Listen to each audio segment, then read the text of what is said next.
Ladies and gentlemen, our guest speaker, honorable members of Youth Impact Parliament, I want to use this opportunity to welcome you back to our virtual leadership seminar series. Today is our third version or third edition. So we would like to start the program with an opening prayer.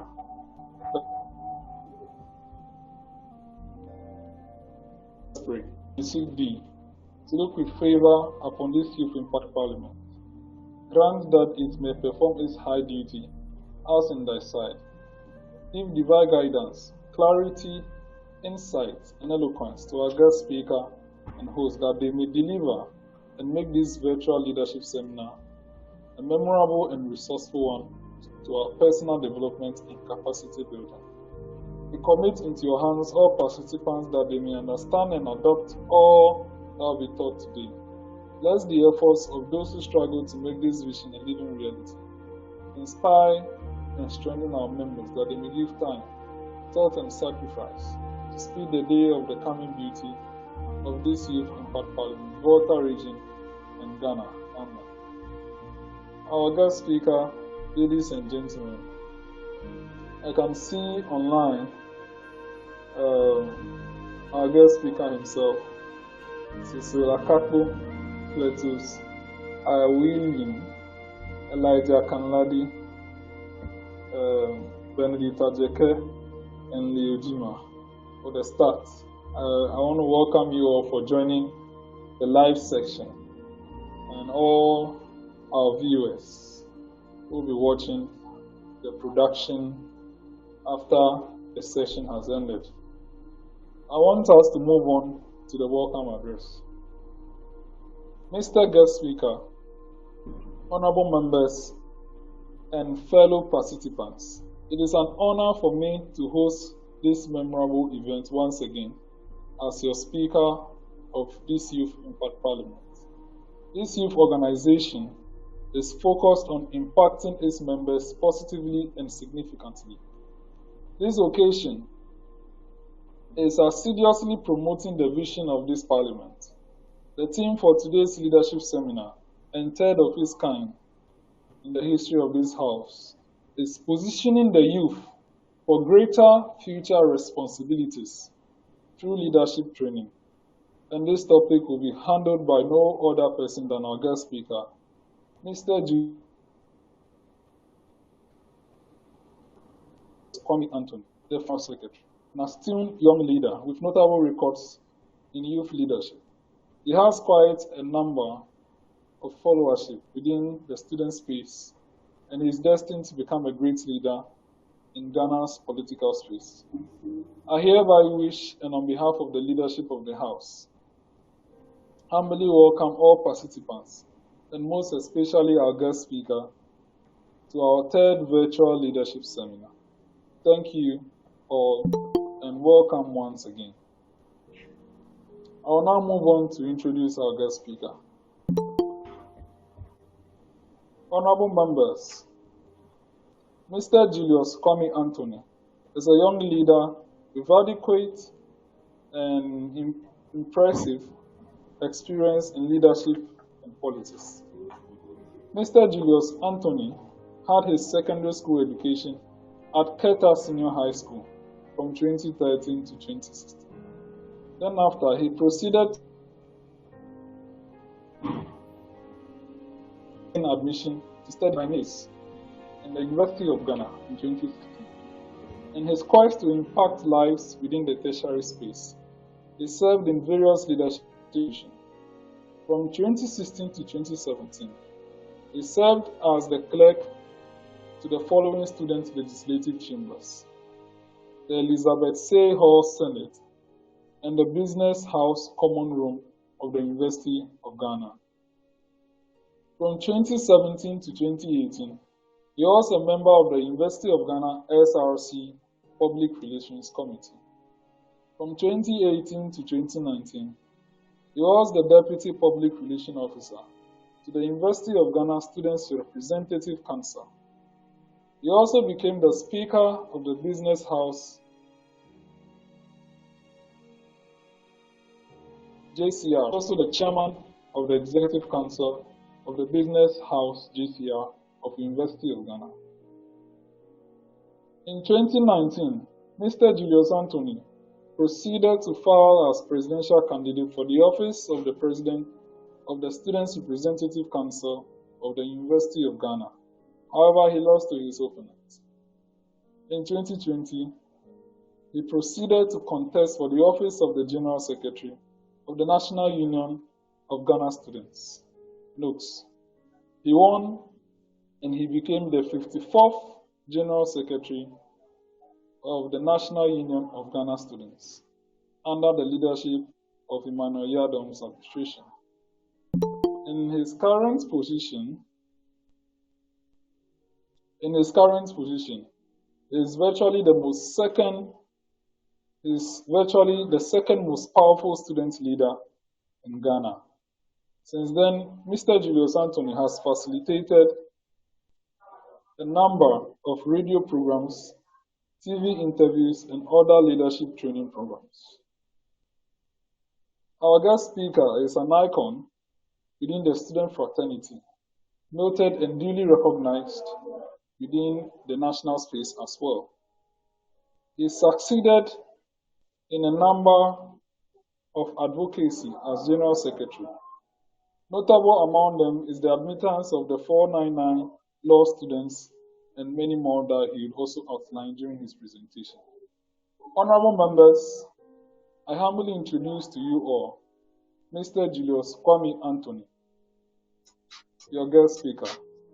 Mr. Julius Kwame Anthony, your audience. Ladies and gentlemen, I now respectfully invite our guest speaker to take the floor and make his presentation on our theme, which is positioning the youth for greater future responsibilities. Thank you very much, Jones. And I didn't expect a very long and flowery introduction as you did. That's why when you asked for the profile, I just sent you 3 lines. I'm General Secretary of NUGS, and I like to be remembered as former Speaker of the Business House Junior Common Room because of the love I have for that institution. I don't know why you decided to go and add all those other things you added, but I'm very grateful for that warm introduction. And I would like to zoom straight into today's topic, but I'm very surprised to have seen a name here. Did I see Leo Jima? Is that Leo Ando Jima? I mean, former speaker for, former Chief Justice for the University of Ghana SRC. Leo, is that you? Yes, please, I'm the one. Oh, if you are here, what am I going to say? Well, that's fine. It's good to have great men like you on here. It speaks a lot. Speaking on today's topic, which is positioning the youth for future leadership prospects, I think I would shift a bit to speak more of how, leaders can be formed in the first place for them to deal with the kind of prospects that are available to them. And I'll be speaking largely from the perspective of how I am today, and I've transitioned to various stages, some very bad that I'm not very proud of, and to try to reform my person to be more fitting of the prospects that might lie ahead. So I'll tell you a story of back in the days when I was in, GHS before I went to SHS. When I went to Amazing Lab School first, and then usually there's this sort of bullying of a sort, but a lot of people took it as normal. Everyone says that it's normal for seniors to bully you, it's normal for seniors to give you 2 cedis and expect you to buy things, which cost 4 cedis or 5 cedis for them, which means they are indirectly asking you to use your money for them. And everyone saw it as normal, Initially, myself, I wanted to see it as normal because there was this whole idea of the senior could tell the juniors whatever to do and they would do it. And my brother, who went ahead of me, narrates stories of how these things happen. Then I used to think, okay, when I also get to Form 3, I get to command people, tell them what to do, and they will just obey. But my experience before I got there made me realize that no, this is not normal. I hate being bullied. And then I became sort of the one student among my colleagues who actually broke the myth of superiority that was around our seniors. Everyone thought they were untouchable. All our colleagues thought seniors are untouchable. You can't do anything to them. You can't challenge them. You can't question them whatsoever. So I didn't want to settle for that. I will not let you bully me or do any of those things to me. You can't ask me to go and scrub the bathroom in the night. I would ask you what time the house master has designated for such duties and all. You can't ask me to leave prep when I'm not supposed to. And a lot of people saw it as arrogance, or he's proud, he's this or that. But well, I wasn't, because there was a time where I enjoyed the idea of having to do that, but going through it, I didn't enjoy it. So I decided I wasn't going to allow that sort of system to continue. And the flaws in what I was doing then was that my approach to those things was very radical. Like, I'm not going to do it. If you try to force me, I might want to use my hands, I might want to struggle with you, or that sort of thing. Eventually, I realized there was a way of actually growing out of that, because the more I was aggressive and agitated about how I went about things, the more the seniors also tried to be aggressive and agitated about how they also dealt with these things. And then they began setting traps for me. So they would deliberately, set returning from prep period to very bizarre hours or times. They will limit the time as to when we were supposed to return from prep. It created a situation where my colleagues had to be running. Immediately we closed from prep, they had to run. I remember from the block that we learn at, that's the old block, the senior block, and they will have to run to Kotoka House. Jones was in Keta School, so he could tell the distance, and they set the time to about 5 minutes.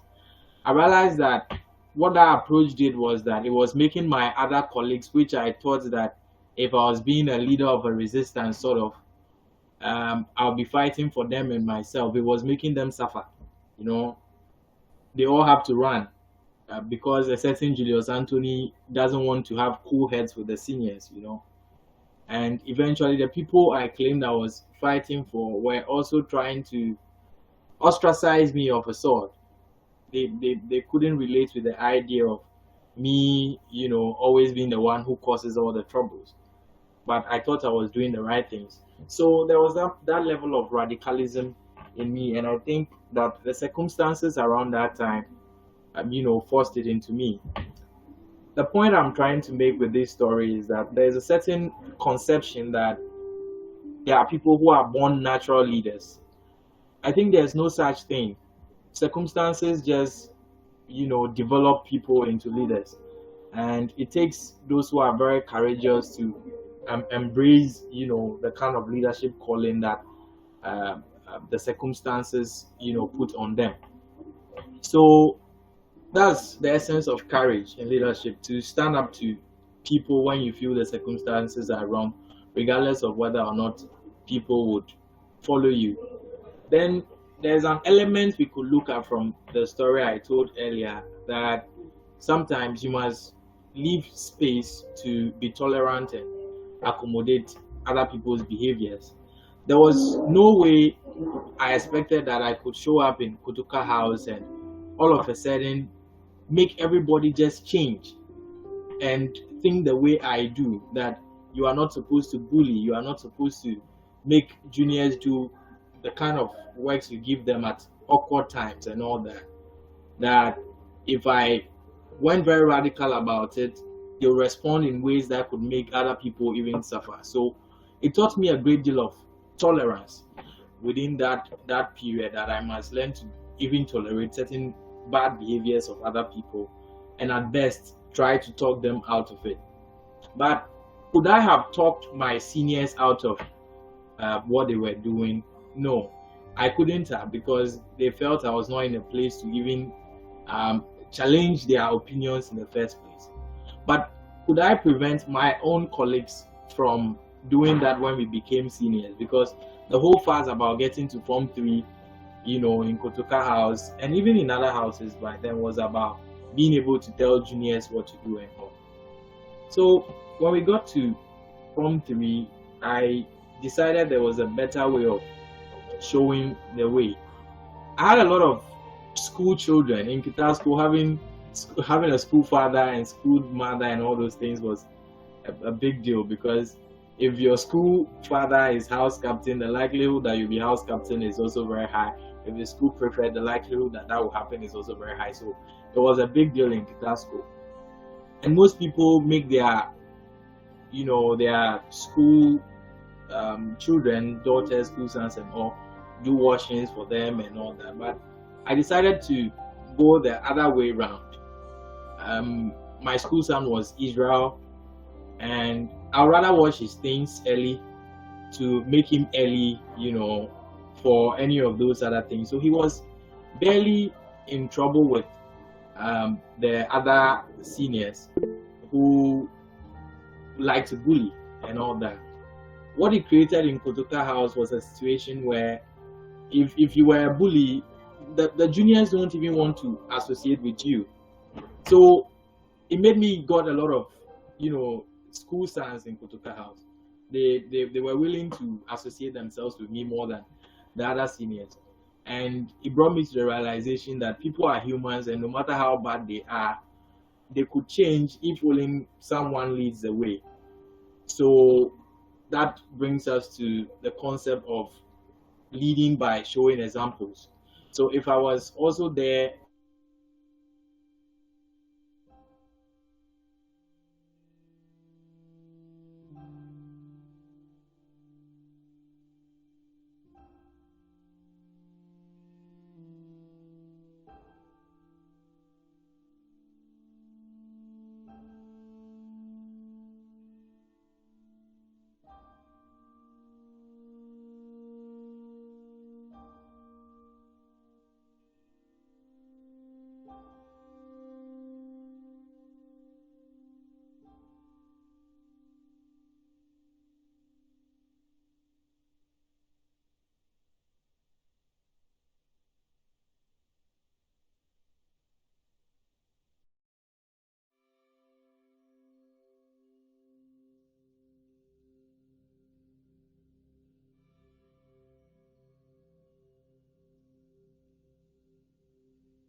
out of a lot of troubles. There were situations where we would plan SRC weeks or activities, and then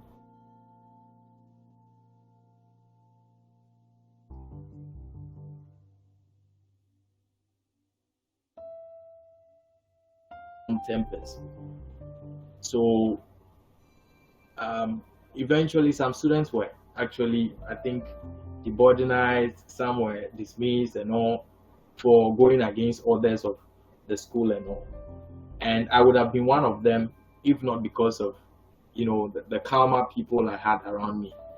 So if we are youthful people and we want to lead and make changes, we must understand that we are not everything. you can't do everything on your own. You need other people who have qualities that you do not have. And those things have informed how I've approached leading in NUGS. So first I said, what no one is born a leader as people make it seem. Circumstances must form the person and make the person the kind of leader the person will become. And secondly, I said that what the recipe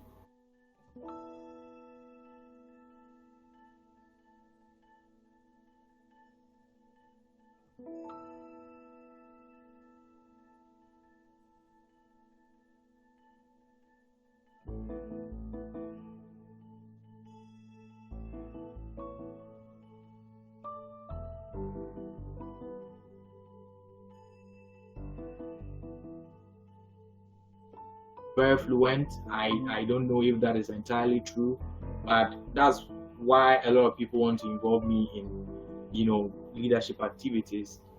And I try to be very analytical too. It was something I learned out of a hard experience. When we were back in Keta school again, there was a debate team, so we all debated for our houses, and you could make presentations and all. My house was disgraced and embarrassed, and we lost sadly because I thought I could rely completely on my ability to flow when I take the microphone. The others came with analysis, events, statistics, and all those things to buttress everything they were saying, and they were making solid references. What became of mine was a situation where I was making only general statements, relying on my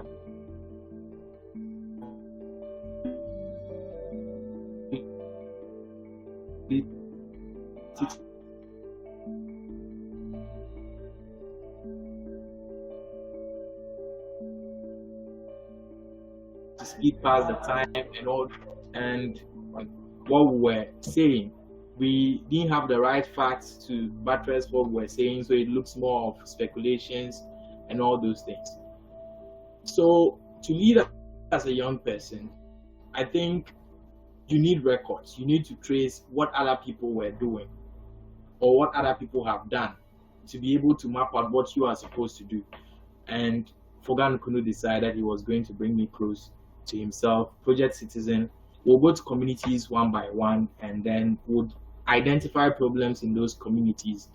And what you're supposed to do is to find out existing laws that actually have gaps in them that causes those communities to be the way they are, and you're supposed to propose recommendations.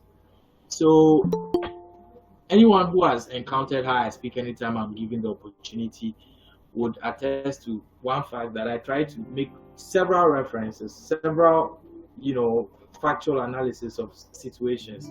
What that does also is that if you are leading an organization, you will never go and speak out of a vacuum. You will be able to convince. So brings us to point 3 of the things I would want to speak about today. No leader should work without data, historical analysis, which also means that as a young leader, you must read and know what other people have done, other people's experiences, and all those things, and infuse them into whatever you do, which is very important. Then in several ways that relying on the potencies of other people that you don't have can help is the fact that there are times that you would have completely no idea, and then you need someone to signal you that, hey, this thing is going this way and you must act this way, or but you are not competent enough to change that circumstance. When Jones was introducing me, he made mention of a notable achievement that the National Union of Ghana Students chalked during our administration. That's the issue of the law students, for example. I don't have any idea about law. I don't know anything about law. I've not been to law school. I have no understanding of what goes on there. And if I was in a situation where I didn't have a network of other people who have brilliant law backgrounds and all that, I would have found myself I would have wanted to change a situation, but couldn't have done anything about it because I don't have the competencies to even make arguments on issues of law. That's where people like Chief Justice Leo would come in. That's where people like Agaya would come in. That's where people like Kwekwe Japan would come in. So the essence of finding your own deficiencies in other people is also very important in positioning yourself as a youth leader. And if you are someone who does not like to even acknowledge that you have certain deficiencies, then you will be a failed leader from start. So I acknowledge such deficiencies, and always I try to bring those people on board.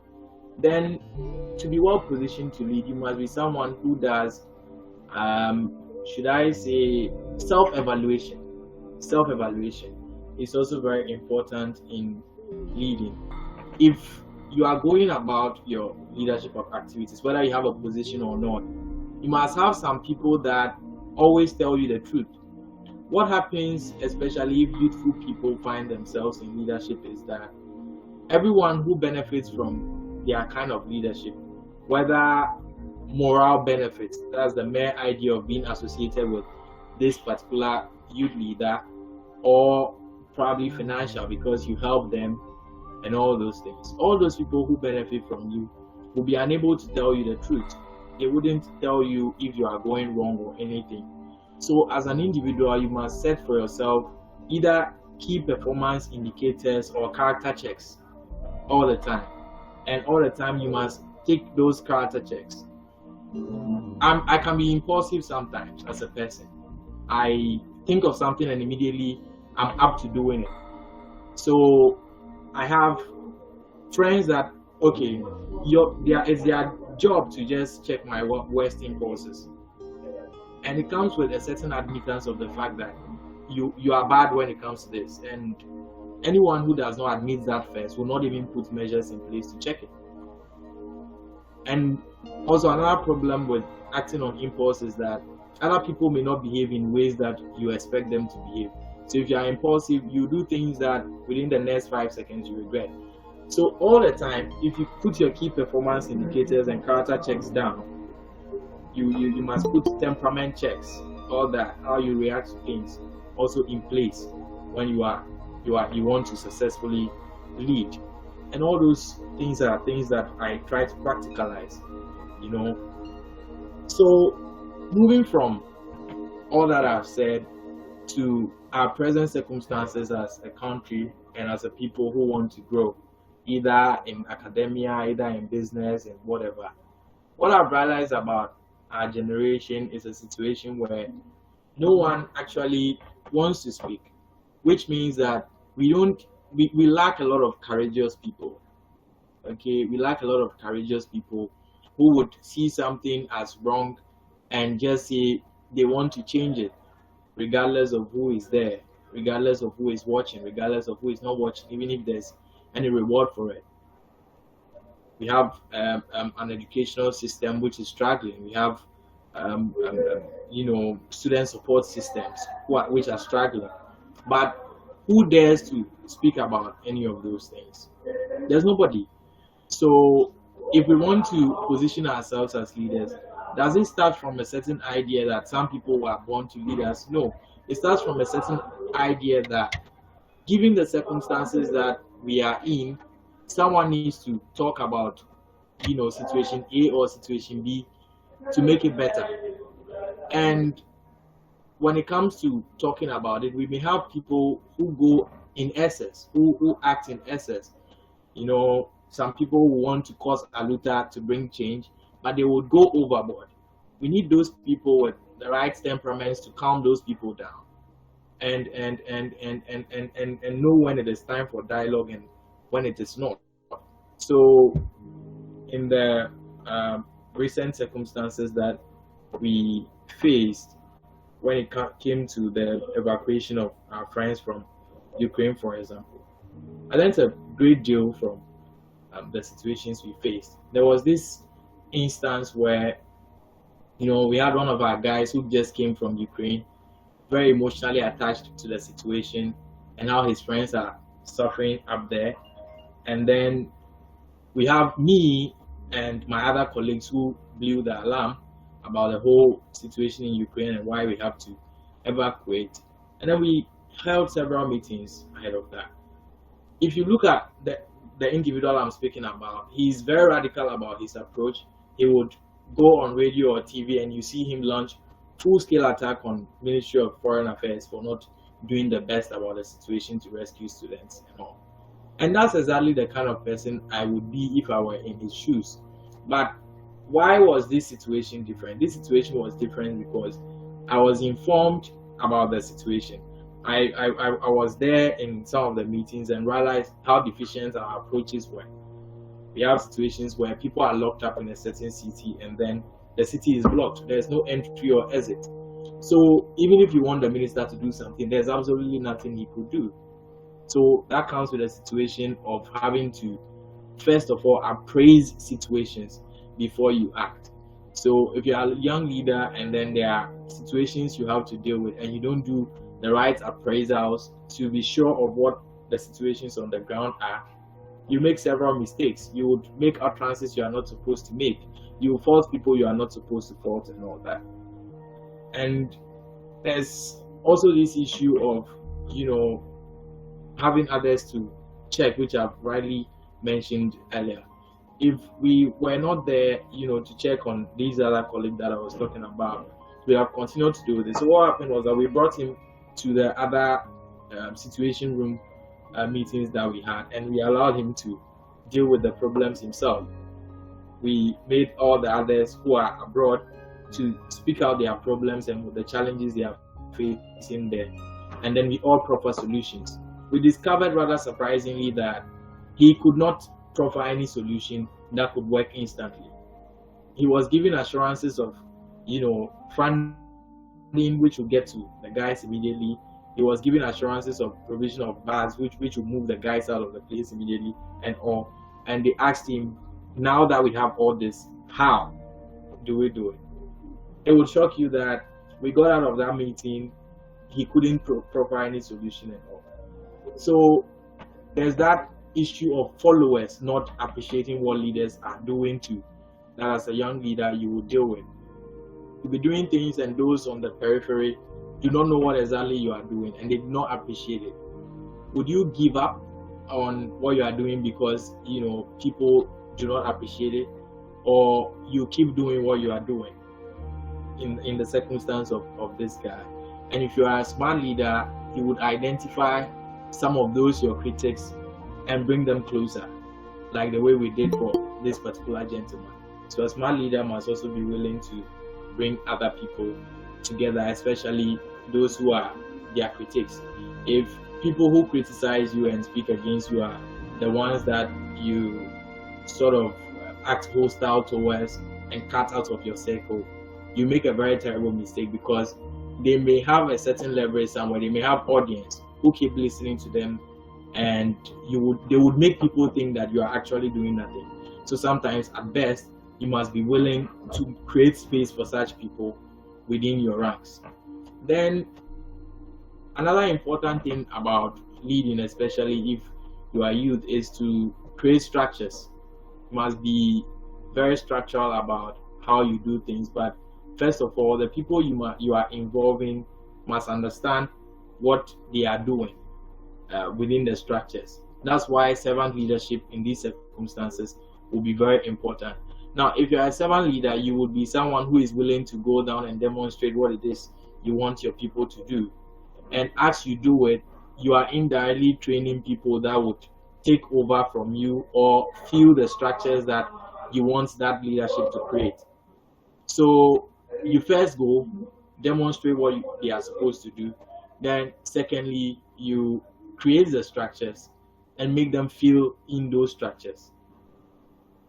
When I speak of, I forgot to mention this when I was speaking on the Ukraine issue, for example, about having people who bring very valuable inputs into your leadership. I forgot to mention Manuel, when the tension in Ukraine started, Manuel Cranton called me earlier, I think 2 weeks or 3 weeks ago, to ask me what we are doing about it. The understanding was that Russia would not truly invade, Ukraine.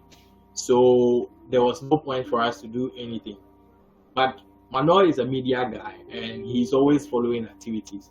So even when very top government officials got it wrong, I think our Ministry of Foreign Affairs got it wrong. Even the US, though they were giving warnings that Russia was surrounding, they got it wrong about a particular day they would be going in and all. But some way, somehow, Manuel got it right. And I don't understand up till now. Honorable Ablakwa got it wrong when he was asked if it was early to evacuate. He said no. But NUGS got it right, not necessarily because we in NUGS administration are geniuses, but because of some of those people we have. Manuel insisted on the morning of the 21st, I think, that we should demand evacuation instantly.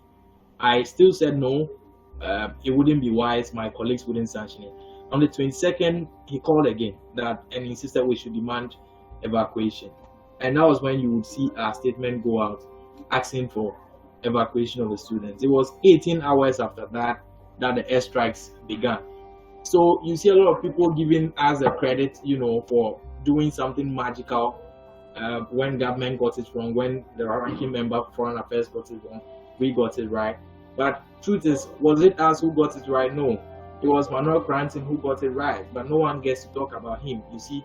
So you shouldn't be worried about having smart people when you are leading. There are some people that within their circles, they want to be the willing champions.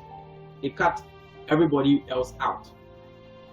Everyone who is either smarter than them or equally as smart as them, they see them as a threat and then they just cut them out. If you keep doing that, one day you will isolate yourself. You will make mistakes because such people are not there to, advise you on what to do. Then I would also want to touch quickly on,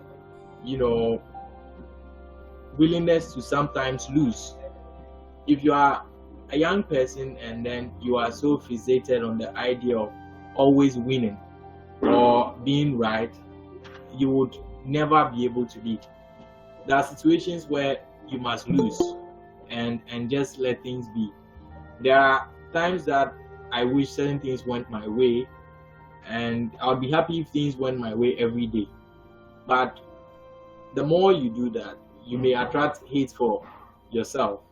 If you are leading that way, you must learn to lose. And most people don't know when to, should I say, concede, and it costs their leadership so much. You become sort of an egomaniac. Things will be going wrong, but because you do not know when to let go, you keep fighting, and you may get to the point where you would want to stop fighting, but you just can't stop fighting.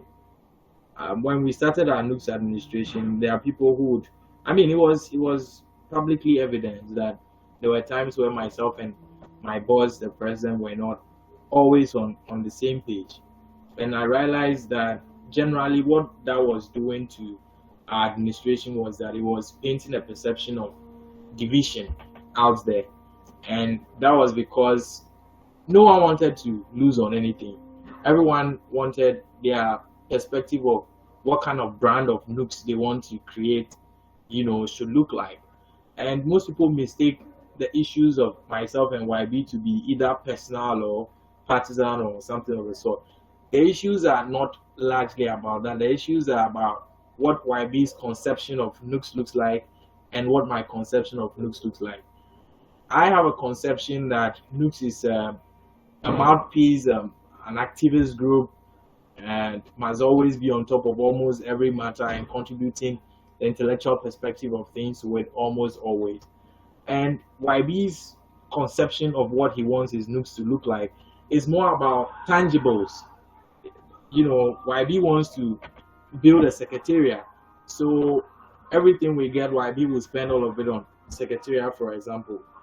I don't really, it's a good thing. I laud him for that every day, but I would always choose going to fight for example, um, um, you know, um, what do you call it, student loans or something over that.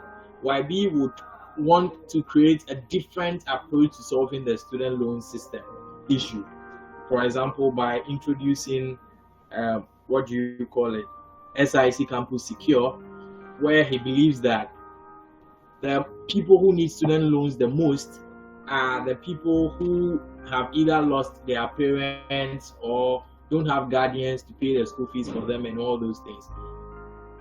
And for future students not to even need the loans in the first place, then let's get them on SIC Campus Secure policy so that when the need arises, they get their school fees from the insurance company. I feel that no, that shouldn't be what we should be doing. That we should fight the status quo and make sure they pay student loans of a sort. That sort of thing results in fights. It will result in fights, which are philosophical. They are idea issues, not personal fights. It results in fights. So you see me, for example, saying I wouldn't participate in campus secure issues if it's about pursuing student loans. Let's do that instead. But all in all, what was that doing to us? It was making all of us look at like a bunch of unserious people who are always bickering and all that. So for the sake of the larger institutional growth, I would want to concede that, okay, I've lost it. I've lost this one. It's fine. Let YB win. You understand? So we will all project campus secure together and pursue campus secure together, knowing very well the fundamental issues that are wrong with student loans issues. But while pursuing it, we all promise each other that it doesn't mean that we will not speak on student loans or will not try to get them to pay the loans and all. So that has to do with a young leader or a young person knowing that there are times that you just have to lose for the greater good, and that's how it should be. So basically, these are the key areas I would want to speak on largely. I don't know how long I spoke. I like talking, and there was no real check on that. It's exactly 7 o'clock. Yeah. So I would let Jones come in a bit and ask questions to see probably if his questions would bring different perspectives into this conversation. Yeah. So Jones, thank you. Yes, hello. Thank you very much, our guest speaker, for your brief presentation. And I believe from the questions you'd have more opportunity to clarify more on the topic. Honorable members, I think in order for me to properly coordinate the questions and answers section, if you have a question, kindly indicate it in the in-call message section. Or if anything, if you are ready to speak now, you can equally unmute yourself and then I'll call you to speak. But I would prefer you just indicating it in the in-call message section. Then from there, I would call you to ask your questions. So if you have a question,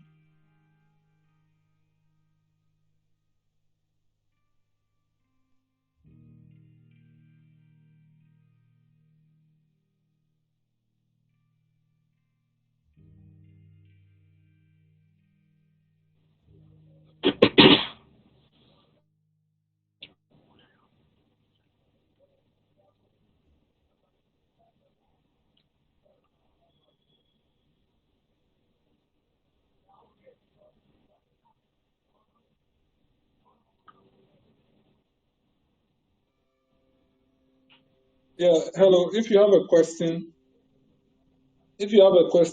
you can either unmute yourself and I'll call you to speak, or you can indicate it in the in-call message box, then I'll call you to speak.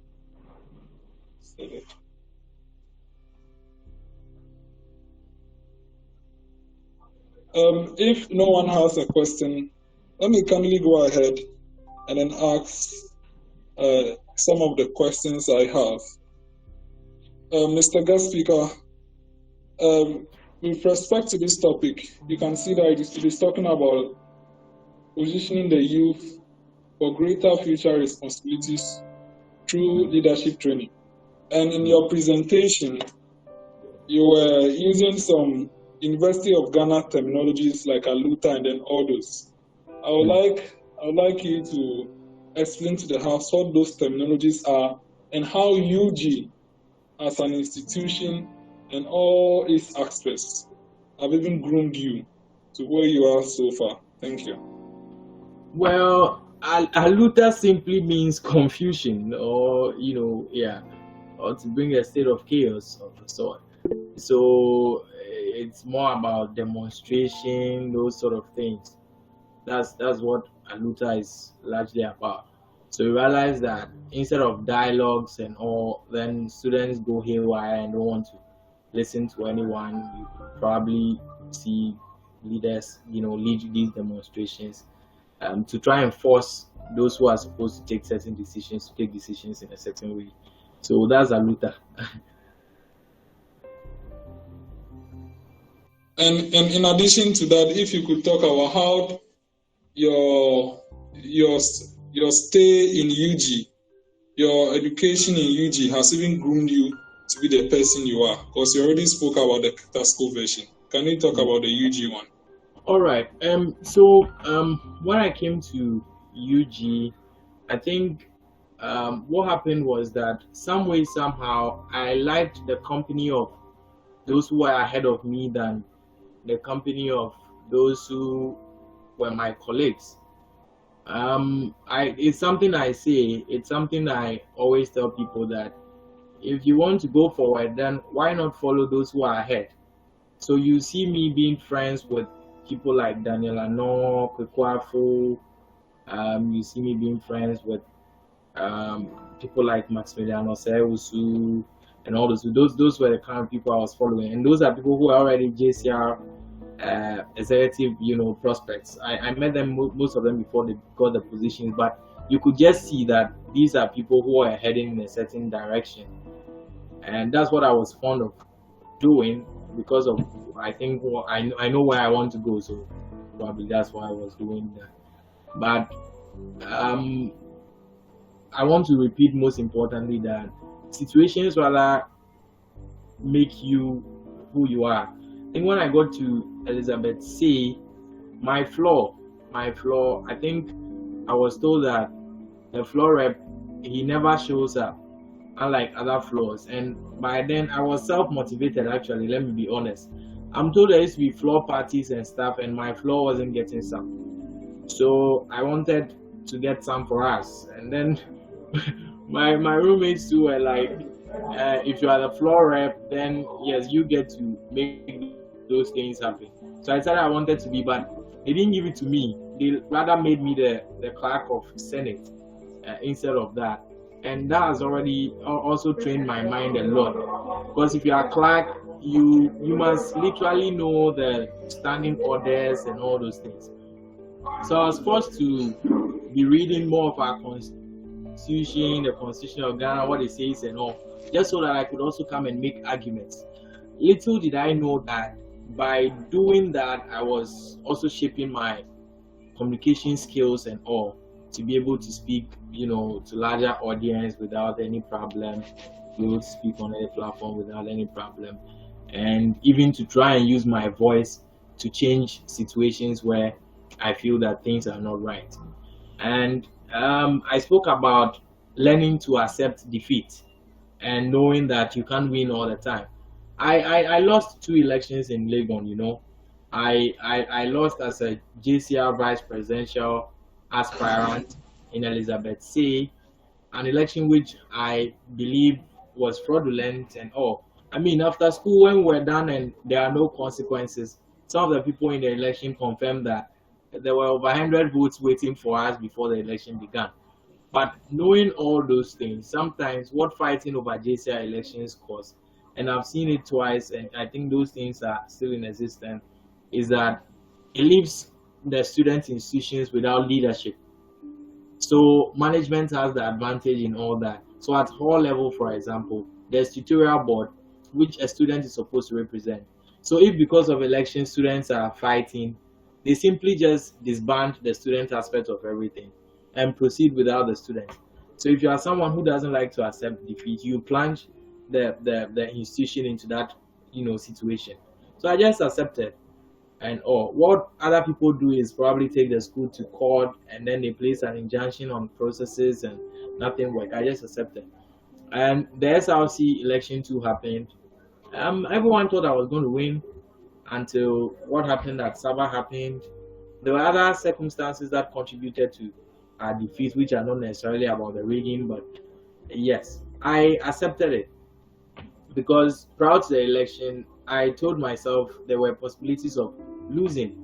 So I had already applied for a scholarship to do my year abroad in China alongside contesting the election. So when the election didn't work out, I just went for my visa and left. If I hadn't gone through that stage of accepting defeat, then the kind of mindset that a lot of people even think I should run NUGS with would have, kept prevailing, where you always have the general secretary and the president bickering and fighting over something because no one wants to lose. So University of Ghana taught me really how to accept defeat in good faith. And then University of Ghana made me realize the essence of networks and building very strong networks and all that.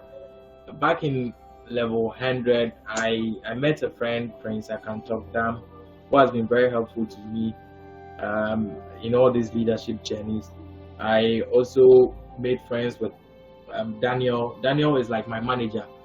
And when I made mention of people who will do key performance indicator checks for you and do character checks for you, I was referring to someone like Daniel, who could be observing and come and say, hey, Julius, I saw you doing this at this place. It was so bad. Those are the kind of things University of Ghana gave me. I wouldn't have gotten them anywhere. And then University of Ghana made me realize that life and growth was not simply about academics. It's about academics, though. You must graduate with a good class. But it's also about those who you meet and what they contribute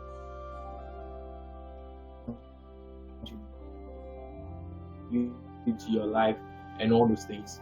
Those are what the power in unity, working together, doing things together. When it was, I think a while or 10 Daniel's time, I think at SRC, even though there was a lot of back and forth on things and all this, there was some level of unity and a sense of a common purpose that it's an SRC we're running. We had an SRC president who respected the institutions regardless of how he disagreed with them.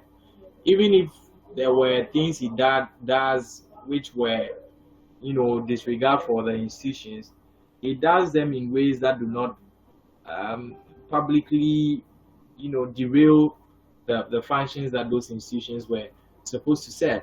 And I also saw SRC presidents who consciously acted to undermine other institutions of SRCs and all those things, and what it cost our SRC at management level and all. No one respects it. So I learned the essence of unity of organization from here, realizing that yes, individually by crippling the organization, you may have a certain power, but overall, if you look at it overall, you may destroy the organization. I mean, there were people who would always encourage me, Julius, do this, do that. You have this potency at your disposal. You could use it and all. But I asked myself, if I did that, yes, as an individual, I may consolidate power and influence in a certain way as a NUGS general. What happens to the organization and how seriously people take it? I learned that from the University of Ghana here and things that I've experienced happen to our institutions here. So University of Ghana teaches to be power conscious in my leadership approach. It should be more about people. And then I've also developed a lot of compassion. If you are not very compassionate, you can't lead. If you don't feel pain for people, you can't lead. In level 100, I had to apply for a scholarship, and I really thought my situation was bad, as an individual, until I got to SFAO, and some way, somehow, I was listening to the stories of other people. It was then that I realized, no, there were people with worse situations than mine, that I don't even have a lot of problems. And it is those people's concerns that should be paramount if we are to lead. And if compassion doesn't drive your leadership, you will not achieve anything. If you pursue leadership because of the pomp and pageantry that comes with it, I think you should also consider, how about using that, leadership capacity you have to do good. So that's something University of Ghana taught me. More profoundly, it was something I developed from my initial change of mind, from what being senior in SHS was about having power to do whatever you liked. And I thought it wise, how about I use that power to rather change situations of juniors who were probably suffering. So I learned a lot of things from the University of Ghana.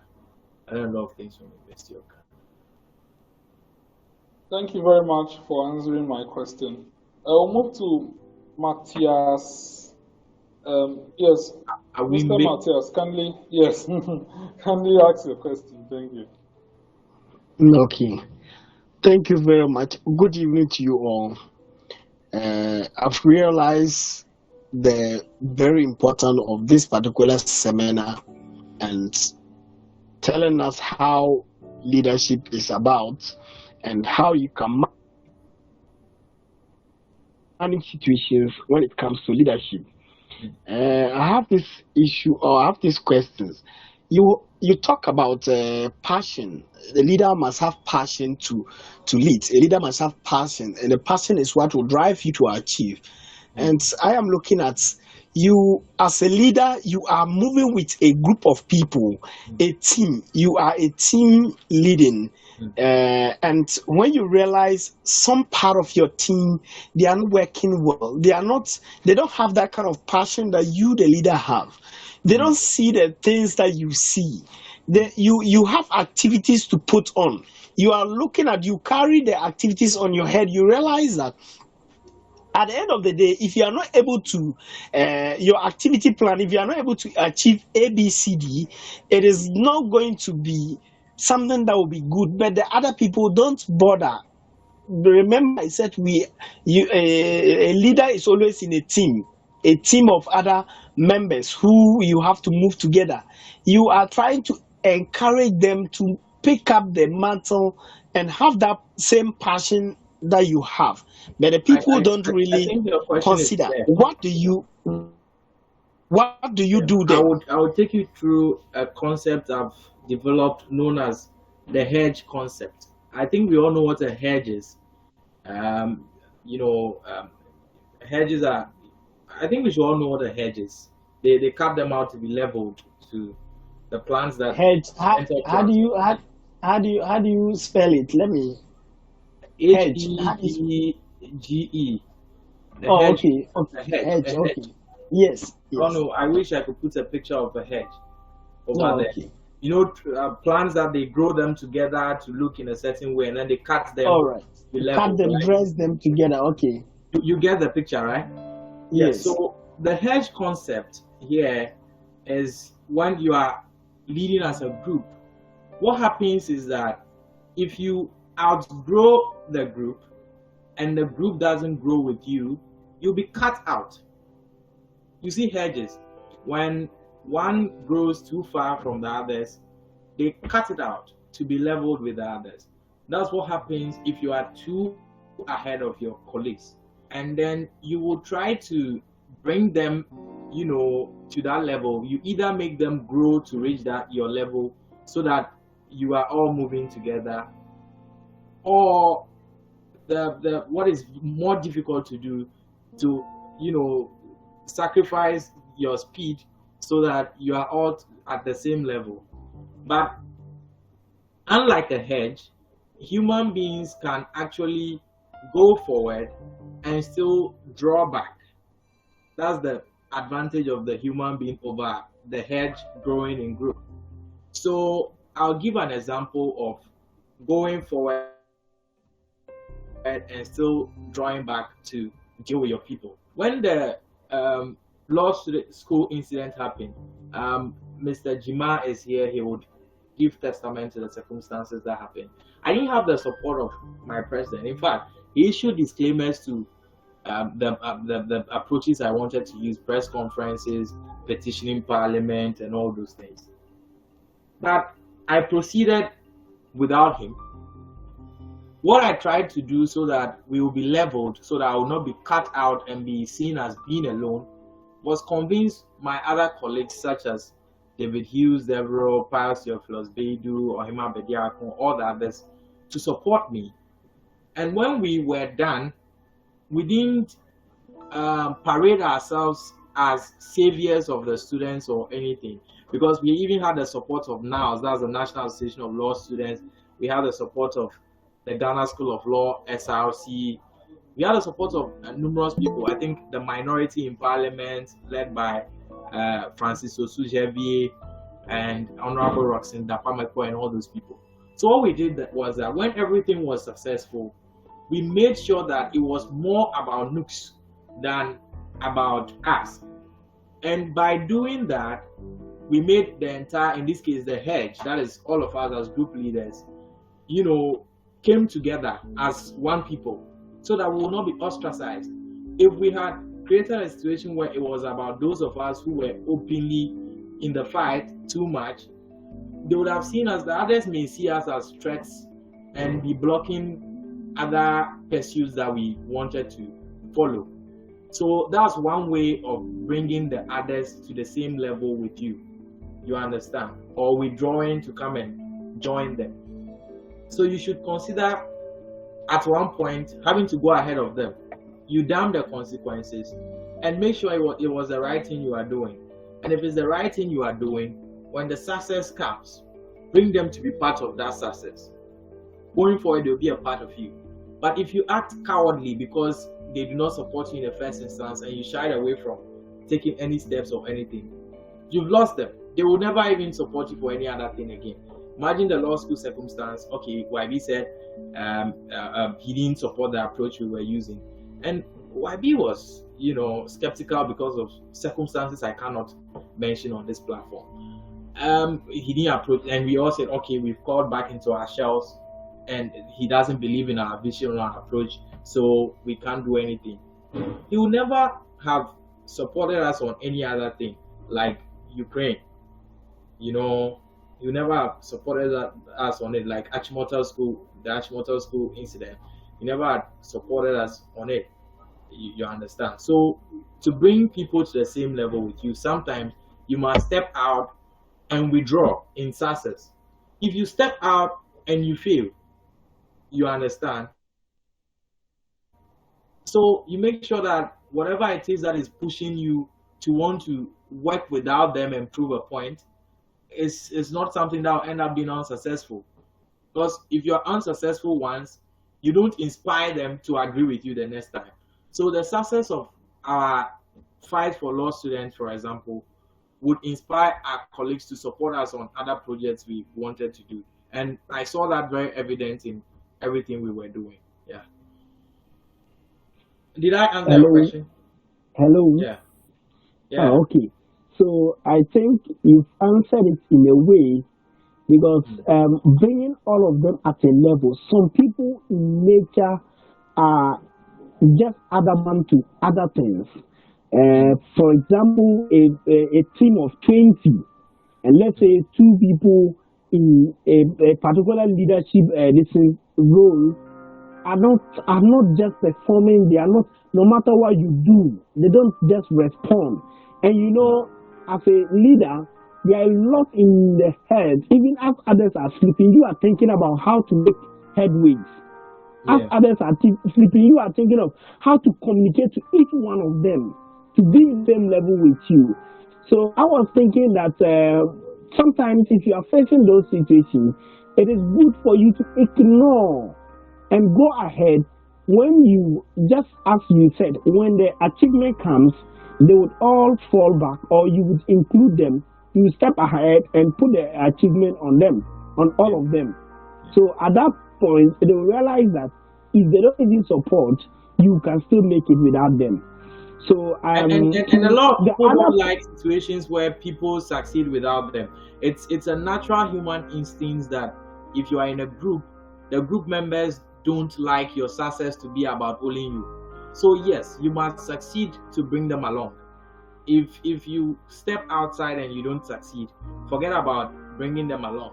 Then I was done with the hedge concept. I was hoping that it answered all your questions, but since it didn't, let me proceed with a concept I want to call in quote the bribery concept. please, The bribery concept. before you continue that, I want to put a point before you continue that. Sure. I want to also add that if there is a way, I would organize my people and online like this, and you would take us through or take them to let them also have the benefit of something like this. If Sure. there is a way that you have chance, so you can proceed with your point. After that, you come back to it. Definitely. So the other concept is what I call the bribery concept. If people can bribe people to do bad things, then why don't we bribe people to do right things? You understand? Because the concept of bribery is usually about influencing people to do things they would otherwise not have done. Is that not it? So if people do that by, actually giving people gifts, doing all those things, I think we can also do it if we want them to do positive things. So if I'm in a group with other people, or we are supposed to take decisions together, and I have very positive intentions, and then they are not working on it, I feed on their selfishness. And for purposes of this particular one, I will not give specific examples. So if we are in a group and I feel that you, Matthias, it's money you like, anything that brings money or the money avenues, I make sure I have them to always offer you, so that I can influence you to do some of the things I want to achieve or do as a group. So you identify those people. Then there are some people, it's glory they like to bask in, they want people to see them that that sort of thing. You have to identify those people too, and know how to share glory with them to make them come on board. There are some people who are okay with just mere accolades, you hyping them and praising them and singing their the good songs about them, and it will influence them to act. So I call that the bribe concept. It ranges from financially influencing people to character wise. You identify their character, the sort of things they like, and then you just play along, and you see them doing exactly what you want. And as a leader, if you don't master some of these things, you might fail. I want to say this, okay? People have a certain conception of NUGS being partisanly infiltrated, and I always said that you can't make the same accusation of my administration, the administration I'm a part of. Yes, the individuals may have partisan leanings, but when it comes to the business of NUGS, we tried as much as possible not to work on those lines, and we limited it to the barest minimum. Why I said this is because I am the only one perceived to be on one side of the divide. I don't want to mention the divide. I'm the only one perceived to be on one side of the divide, and all the others are perceived to be on the other side of the divide. But there were several instances where majority of them sided with me against colleagues from the same divide that they come from. I don't know if anyone is getting the picture. All this means is that perhaps, one, the bribe concept is working. I don't mean bribe as in going to give people money to do bad things. I call it bribe concept because, as I explained earlier, if bribing people can influence people to do bad things, then we should be able to find a way to use it to make them do the right things. So I do that. I play on people's characters. I know the ones who like to be praised and hailed and given all accolades. I like the ones, I know people who want where there's benefit, direct benefit. You identify those people as well and how you work with them. And one way or the other, you see them falling in line. So Matthias, if the hedge concept doesn't work, the bribe in quote concept could work. So you should try and put the two concepts in perspective and see. Yes, thank you very much. Honorable Matthias, if in case after the program you are unable to contact our guest speaker, you can still contact Youth Impact Parliament on any of our social media handles, and we will accordingly lead you to him. Okay. Mr. Cletus. Yes, thank you. Mr. Cletus, you have a question. Kindly proceed to ask. Thank you very much. Mr. Guest Speaker, good evening. Yeah. My question is, when you were in your presentation, you made mention of evaluation index. Yeah. I want to understand who should be in that position to evaluate you. Should they always be your peers or your superiors? What do you have to say about that? Thank you. Yes, that's good. I'm glad someone is interested in the evaluation. On the evaluation issue, if you pick people who are too friendly, for example, you can't ask your girlfriend to evaluate you. She may get it wrong. You may have girlfriends who would get it right, but she may get it wrong. You can't pick a girl who probably likes you and you know to evaluate you. She'll tell you all the nice things. You may use your friend who you would have made it clear to that, yes, I want you to be able to be honest with me. Tell me, Julius, you are fooling when you are fooling. Tell me I'm doing good when I'm doing good. Tell me I'm failing if I'm failing. It should be someone who is on the same level with you and not too high from you. If the person is too high from you, what happens is that the person may have too big expectations that the rating would demoralize you, you know. And if the person is too familiar, like girlfriend and all those things that I've told you, the person may give you wrong ratings, which would make you swollen-headed and make you redundant. That's why it must be someone who, you know, you trust to be neutral. And it could be a friend, but the person should not be too much of a friendly person like a girlfriend or that. Well, thank you very much for that submission. Cletus, I'm sure you would know some people like within your own ranks that you know that no matter what, these people will tell you, like, okay, you are not doing good. You are doing good. You should be able to identify those people. Very. And make it clear to them. The person must know what they are doing. The person must know that they are evaluating your leadership. Okay. If they don't know that that is what they are doing, they may not tell you the truth. So if you just randomly ask them, oh, am I doing well, or that kind of thing, as a normal survey, they may give you a wrong impression.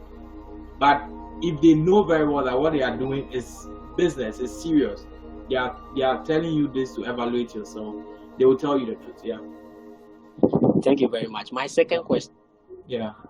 Okay, so is about the networking you spoke about. I don't know, the networking, how many folds is in it? Be in 2 folds or 1 fold? Why do I ask this? I didn't hear the last part. I'm saying the networking that you're talking about. Yeah. Yeah. How many folds is it in?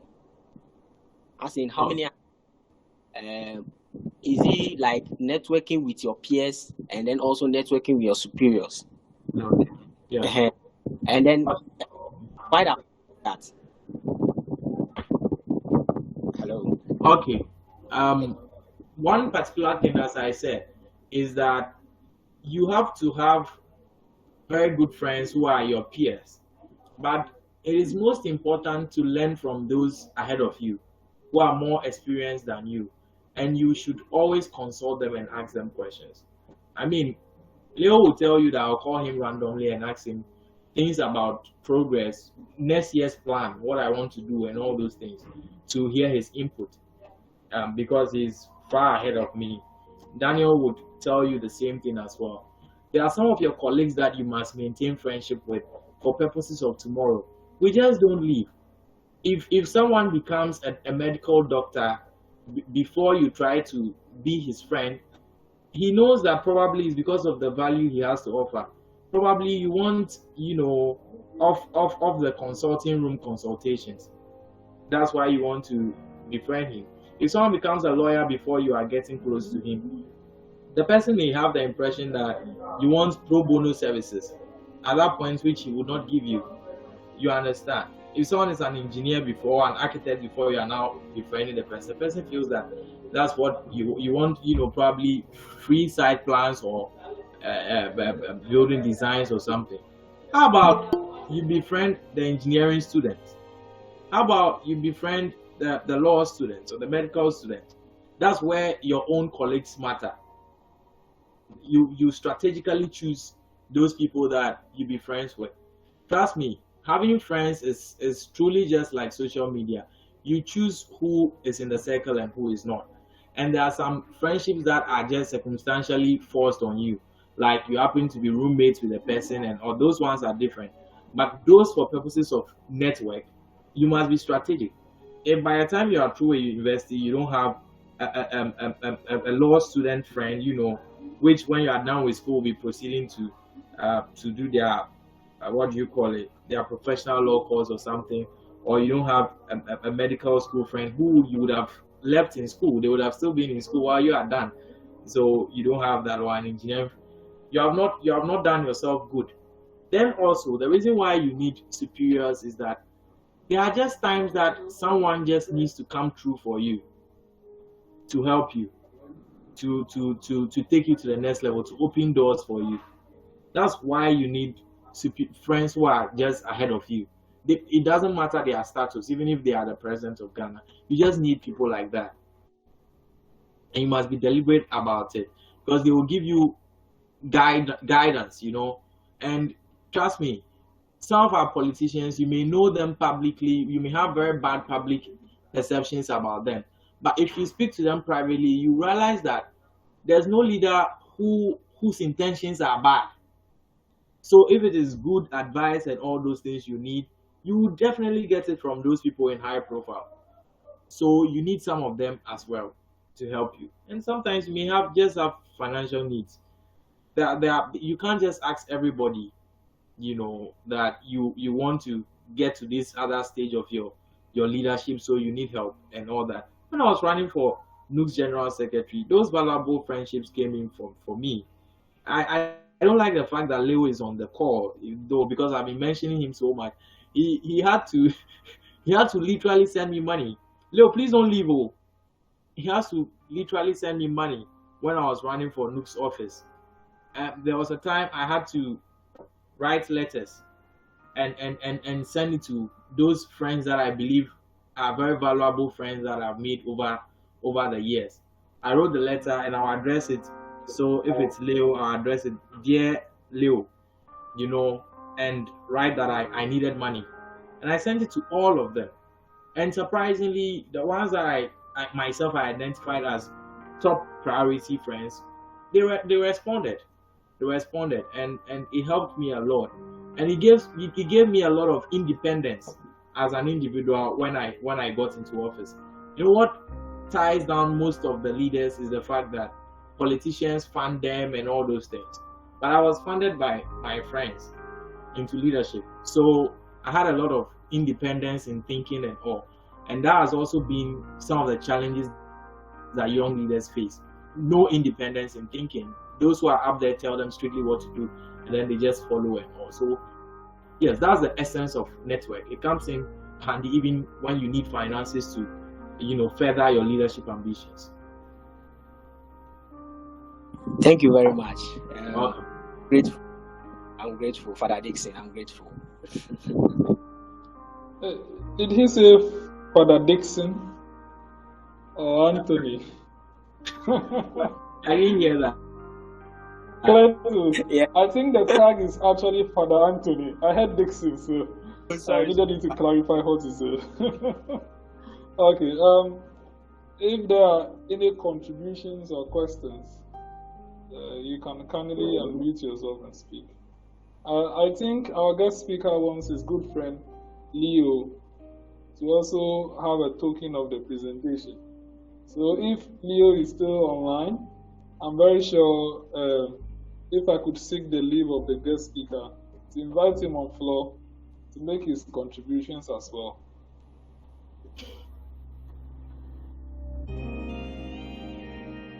Oh, interesting. Good evening. Good evening. Evening. Okay, first and foremost, I think I would commend Julius Anthony for this wonderful presentation. As I mostly say, it's always refreshing to listen to Julius submit on some of these interesting and very important topics. And also to the organizers of this program, we're also grateful for such an opportunity. Julius has said it all. Julius is a practical testament to most of the things he said here. And one enviable feat about Julius's presentation is the ability to make whatever he says practical. Leadership remains in theory until someone presents to you the practical facets of whatever he or she is saying. I will just touch briefly on one important thing Julius said. There's a school of thought that says that leaders are born. There's also another school of view strongly that leaders, and I am inclined more to the side that Julius presented about how leadership is made. At times, we have to be very deliberate and intentional about certain things when it comes to leadership. So, for instance, you'd want to get here within 3 years' time. You don't sit there and wait for the 3rd year you have to undertake. If there are courses, if there are friendships that you have, those things, preparing yourself for the final task ahead. One quick example I would add to it is my time on University of Ghana campus when I was Chief Justice in level 300 and 400. Most people only pay attention to these 2 years because that is when they actually saw who Leo was through my judgments, the rulings of the court, how some of them even, went contrary to certain decisions of important personalities like the Dean of Students and all that. In level 100, I was the SRC clerk, the court clerk for the SRC. This many people do not know about. In the same level 100, I was also a member of the judicial board of my hall and actually delivered the majority opinion in an election petition case in level 100. All these were years that I understudied under seniors. I read certain books. I knew where I wanted to get to. So I made deliberate attempt to prepare myself for the task ahead. So though there are certain skills or qualities that are innate in humans, I submit that certain things also have to be deliberate, because irrespective of the innate qualities of any individual, these innate qualities have to complement other skills, set skills that you have to deliberately acquire or develop through lifespan and through experiences. And so once we become very deliberate and very conscious about developing these set skills, when the time comes for us to deliver, it becomes easy that people would now tend to believe that such a leader was born, not knowing the various preparations that you had undergone to reach the heights that they might have just seen publicly. So that is a little that I would want to add to a very insightful and wonderful presentation by my brother Julius Anthony. Thank you very much.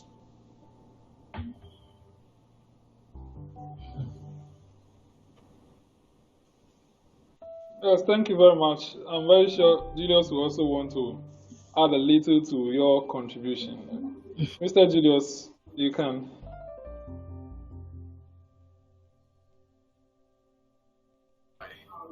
Yeah, I think he summarized it for me, and then he laid touches to areas that I might have left blunt, and I'm very grateful. So guys, there's nothing that you cannot become or you cannot do, and for me, my personal story makes me realize that once you are prepared and you know what you're about, you can become anything. When I lost the University of Ghana SLC presidential election, I told myself I was done with anything trying to lead at the student front. And I was leaving to China, and once I returned and finished, I was going to focus on academia. I still intend to do that though. I like to live my life on a binary. So when it comes to academia, I'm still going to pursue it fully. But one thing that is important, one thing that is very revealing, is the fact that when I got NUGS office, not to brag, but I have contributed to making NUGS something it has never been in a long time. I have contributed to making NUGS a different new brand, and I think it's all due to the preparations over the years. I've always wanted an executive position to lead. I've been speaker, I've been clerk, I've been GA member, well, name it. I've been deputy PR, but I've never had an executive position properly so called. Anytime I ran for it, I lose. I mean, I ran just twice though. I lost all of them. But when I finally got the chance, I think I rose above even my deficiencies. And I just want to assure anyone who is listening to me that there's nothing they cannot do. We've not gotten anywhere yet. The journey is still very far. But make your life practical. Put it on a binary. Always have second options when one side goes bad and all. There are some people who want to go into leadership who have made politics the only avenue of, getting them there. It doesn't help that way. I am still young, but the experience of those who have gotten ahead have taught me so well that it doesn't work just that way. And my small experience of having to have an alternative of leaving the country when I lost my own election makes me understand that it doesn't work that way, because I don't think I could have really just stayed that one whole year, seeing a lot of things. I don't think that I didn't really appreciate. I appreciated the opportunity to go and learn an entirely different environment. And that was because I made binary plans. What if this doesn't work? You should also do that. Don't make politics the focus when you want to be a leader. Don't. You should have those different options. Your academic options should also be there. And also, I'm very grateful, Jones, for the platform you've given me to speak. And I wish everyone who had listened and everyone who is still here the very best in their endeavors. The 1.5 months that we have left as NUGS executives will continue doing our very best for Ghanaian students, both home and abroad. And God be with us all. Thank you. Thank you very much, Mr. Guest Speaker. We are not letting you go yet. I still have some few questions. However, my second deputy speaker is online, and then I don't know whether he has any question to ask or contribution. Honorable Ahiadeke Emmanuel, Manuel the Optimist, do you have anything to say? Or he is not active? Honorable Speaker, please have a... You have a question, right? Yes, exactly. Yes. Kindly proceed. Is that okay. Cletus or Emmanuel? Exactly. Who is actually... Okay, Emmanuel, kindly proceed with your question.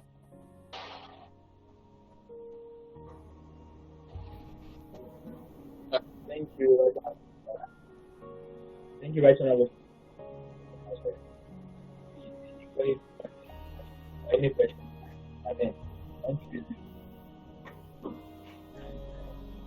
I can't hear you. All right. So I said. Okay, we can now hear you. So. But I don't really have any questions to ask. But can you please hear me now? Yes, it's a little bit better. Hear me now. But proceed. Yes, hello. I'm equally having a little challenge with my network. Hello. You are better now. Yes. Yes, we can hear you. So please proceed to. Right, Honorable Speaker, can you hear me now? Yeah, we can hear you now loud Yes, and we can clear. hear you. Yes, we can hear Okay, you. So okay. please proceed So, to ask your question. all right, thank you very much. I really don't have any question to ask, but then,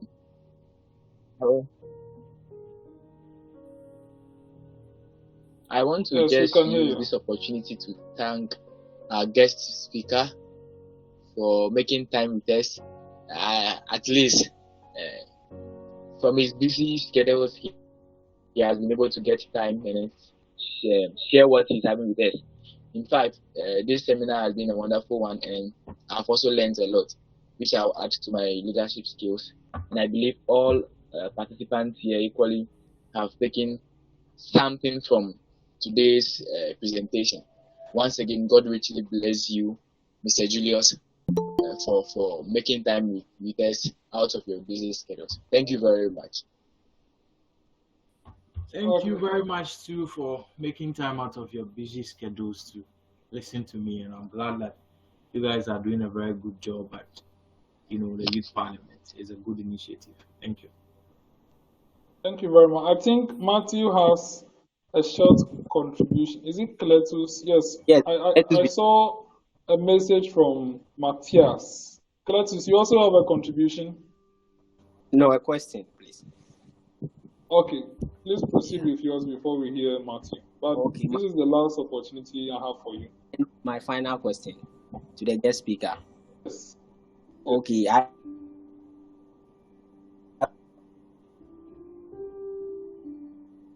to know him. Well, I think mentorship is a big deal. It's something that should be taken seriously, and that has been one of the greatest challenges of very good leaders, the people they've mentored to take over from them and all. And I've been wondering, in our history, no one makes mention of even a vice president to Nkrumah.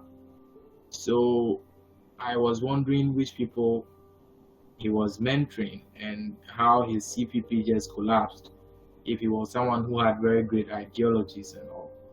So mentorship is a great deal. If no matter how good a leader you are, if you don't mentor people, you are not leading properly, because there's an issue of even death. You can die just tomorrow. What happens to your ideas? No one knows them. I mean, probably if you write books, fine. But even if you wrote book, if there are not people you've trained actively to see those ideas through, what happened to them? Because Nkrumah wrote books, but nothing. I can't say for sure if Nkrumah didn't have mentors, but for someone who didn't even have a vice president and any of that, and all that happened after he was gone, I feel there's some deficiency in there. So yes, mentorship is very, very important for every good leader to do. You must mentor people. Thank you very much. Okay, Matthias, let's have you ask your question or contribution. Okay. Right Honorable, thank you very much, and thank you very much, Mr. Julius, our guest speaker. Honorable Julius, our guest speaker, made mention of a leadership you would always have deficiency, and the deficiency part is what I'm going to contribute. And as if your head is aching, if your system is wrong, you go to the hospital. Maybe you have problems, your head is aching, you go to the hospital or you go to the doctor. If you want to buy tomatoes, you go to the market.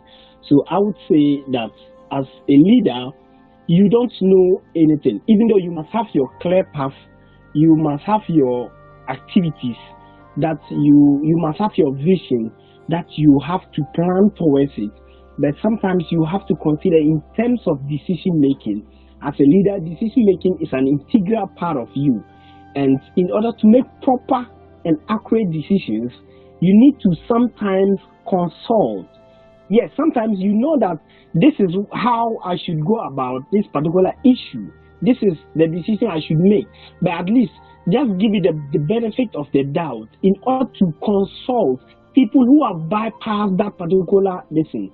People have lived before, people have been in your shoe before, and you reaching out to them, you may be able to get brilliant ideas in order to consider and make your decision properly. And even your members, those you are leading, some of them are probably have a smart ideas that you don't know. So you must to consult, you must to be consultative in nature. If there is a leadership style called consultative, you must be consultative in nature so that you can make decisions.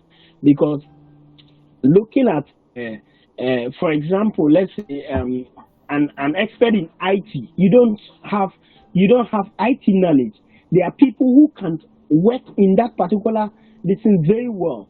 So how do? You need to reach out to those people, consult them, let them make brilliant ideas, and at the end of the day, it comes back to you as the leader who is making those things.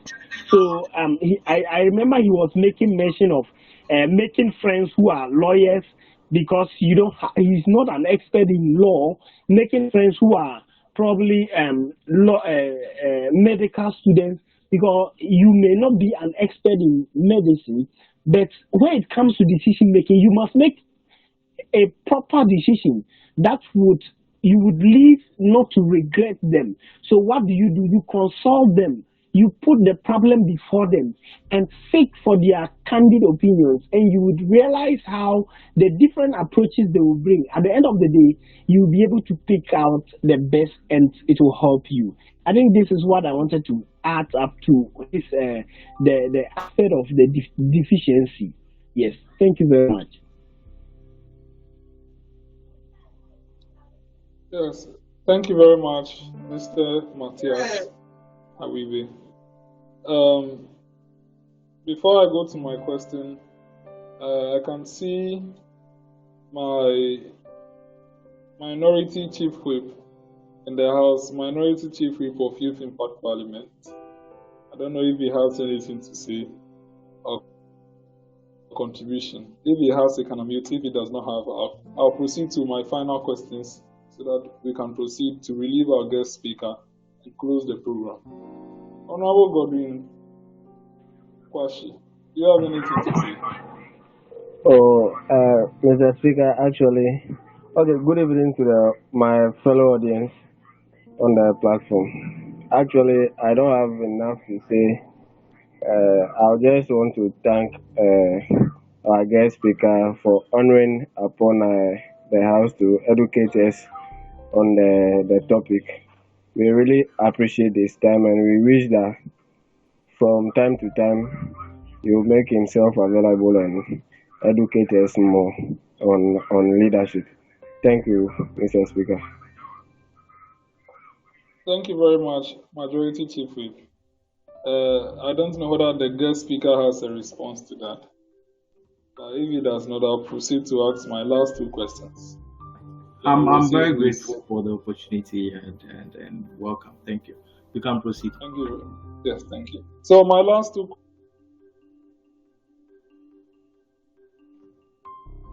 questions are, I'd like to know some of the leadership trainings you have attended so far. And my second question is the TV shows, radio programs, and leadership trainings you also facilitated. Thank you very much. These are my two last questions. Well, when I came back to Ghana from China freshly, I was a regular participant in a program called Politics Over Pizza at MX24 TV. I must say sincerely that program has really helped me and shaped a lot of things for me after I became NUGS General Secretary. It gave me access to a lot of people who really appreciated the kind of inputs I made on that program. I think I was a regular member for so many of them, I've lost count of it. Then eventually the rest were not so regularized like Politics Over Pizza, where I knew that, I was the main participant of it. So the rest are usually issue based. When an issue comes, I'm called. Apart from that, is Class FM's program with Iradams, Karim. That is what do you call it? Talk of the Nation. I'm also very regular over there. Recently, because of NUGS stuff, I've not been going a lot. And then Joy News invites me intermittently for their 6 o'clock program. That's the what's the name? Ghana Connect. They invite me for it very often. But I've been on almost all platforms.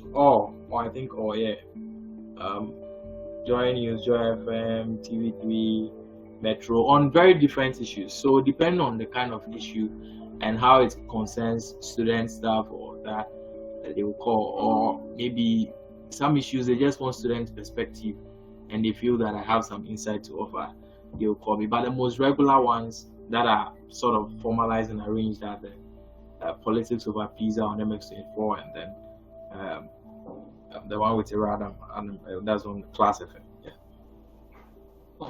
Thank you very much.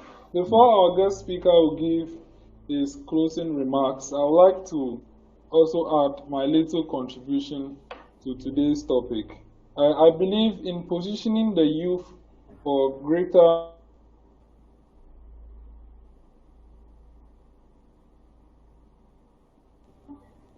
I believe in positioning the youth for greater future responsibilities.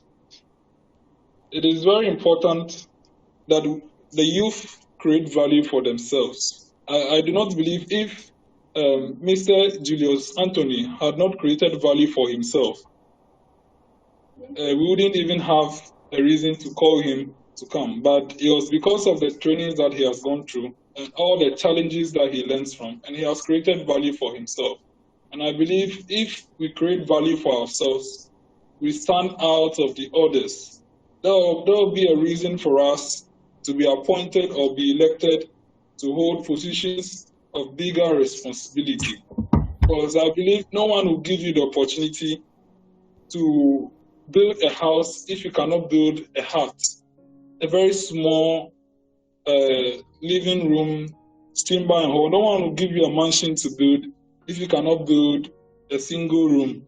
Yes. So that is just my very short contribution. And I believe if we ensure that we humble ourselves for training programs, for nurturing mentorship, and then train ourselves for the future, I believe when it is time for us to handle bigger positions, we'll stand out and then we'll be an obvious choice for the people.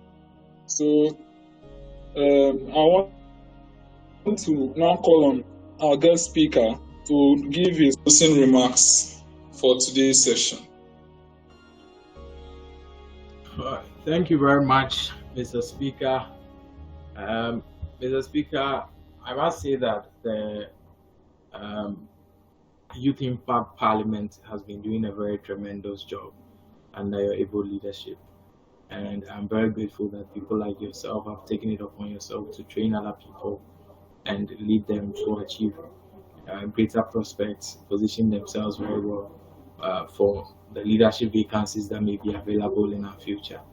The Speaker, our generation lacks courage, courage to speak truth to power, courage to take initiatives, and courage to sometimes damn consequences and just act. And if there is anything more paramount that we must do, those of us who want to train fellows into leadership, is to ensure that we start working on that. It was courage of the leaders of the past that has led to certain things that we enjoy today.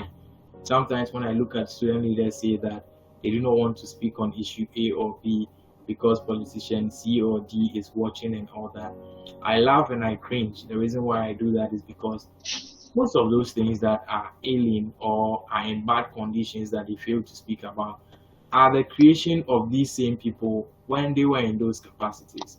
I always make specific examples or references to the scholarship secretariat we have today that gives scholarships to Ghanaian students, the Student Loans Trust Fund we enjoy today, the existence of a GET fund that has sponsored tremendous academic infrastructure and all those things. But the creation of Haruna Idrisu and his colleagues when they were NUGS executives and they were fighting the government, and the government had to reach certain consensus with them that if they are going to introduce, part payments of school fees, all those things, and they will for this and that to support students who may be in need. So if today those things are not working out, and we have these same people now in government, and we are afraid of them to say that their own creation is failing us, and they need to make them better. We can speak of another umbrella who is majority chief whip and all. They are the people who contributed to the creation of these things that are largely not functional today. So if we say we are afraid of them to speak truth to power, then we are failing ourselves, because they did their part when it was their generation. And if there is any better time to leave, it is now.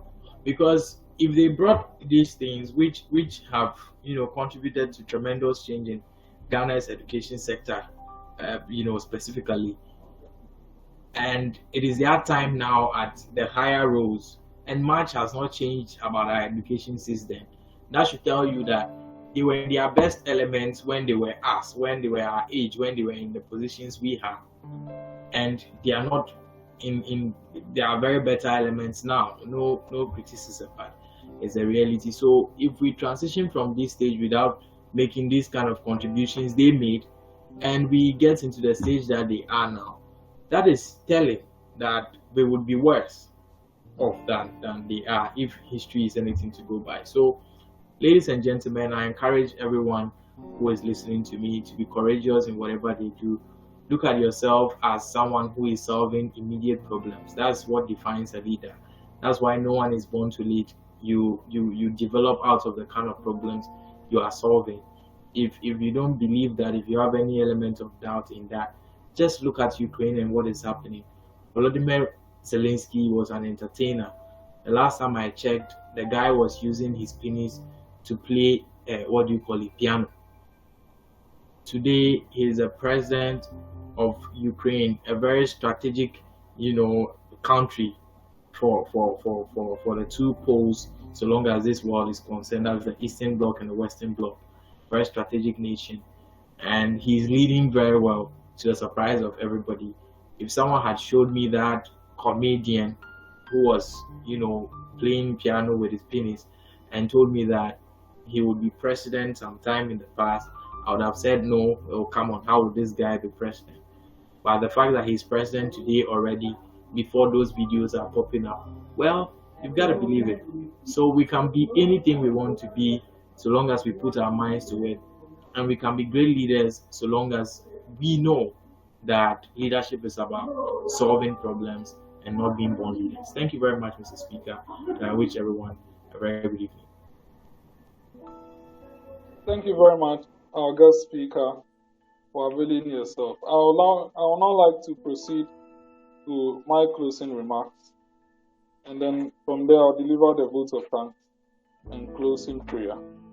Honorable members, on behalf of leadership and myself, I wish to convey the sincerest gratitude of this House to our guest speaker, Mr. Julius Kwame Anthony, the 54th NUGS General Secretary, for coming to impact us with his mass experience and lecture us on today's topic.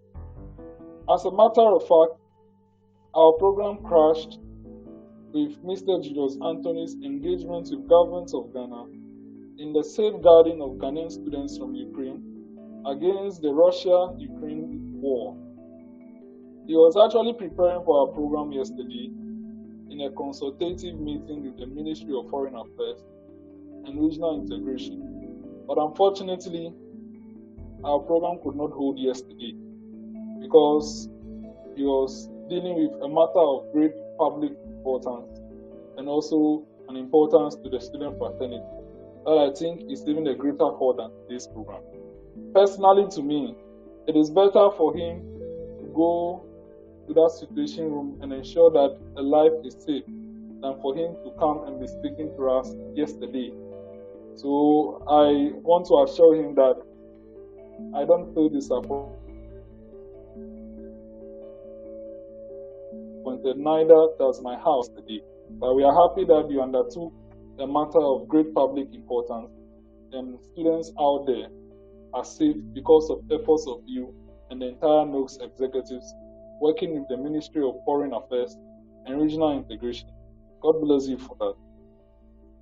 And as we communicated to you, he was able to come and grace our program today and delivered accordingly. God bless him greatly for availing himself to impact us.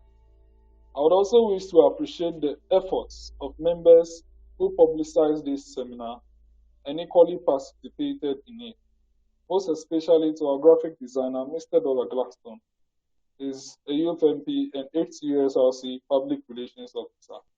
He wholeheartedly designed our beautiful poster you are seeing being presented on the screen.